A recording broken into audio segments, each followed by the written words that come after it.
علامہ اقبال کی یہ نظم ان کی ابتدائی نظموں میں سے ہے اور پہلی دفعہ فلسفہ خودی کی نشاندہی کی تھی اقبال نے اس میں، جو کہ آگے جا کے ان کی مین فکر کی بنیاد تھی، خودی، اپنے آپ کو ڈیولپ کرو۔ صبح خورشید درخشاں کو جو دیکھا میں نے، بزم معمورۂ ہستی سے یہ پوچھا میں نے، پر توئے مہر کے دم سے ہے اجالا تیرا، سیمہ سیال ہے پانی تیرا دریوں کا،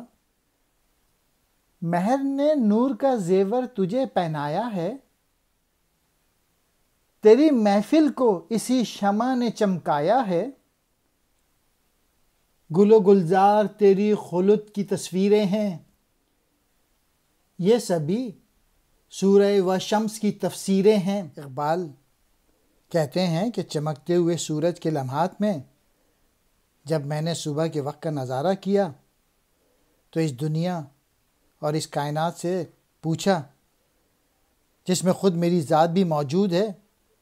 کہ تجھ میں جو اجالا ہے وہ اسی سورج کی روشنی کے سبب ہے، اور تیری دریاؤں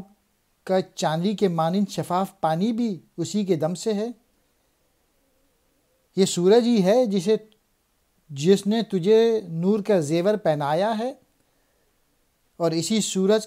کا وجود تیری بزم میں ایک روشن شمع کی مانند ہے، جس کی روشنی سے ہر شے منور دکھائی دیتی ہے۔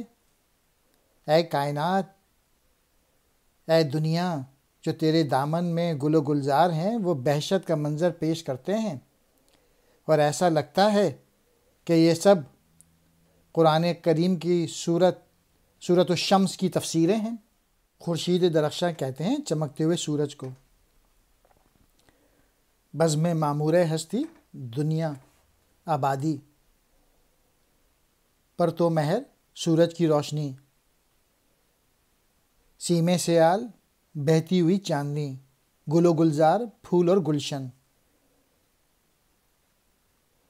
سورۃ الشمس 30ویں پارے کی ایک سورت ہے۔ تفسیر کہتے ہیں تشریح کو۔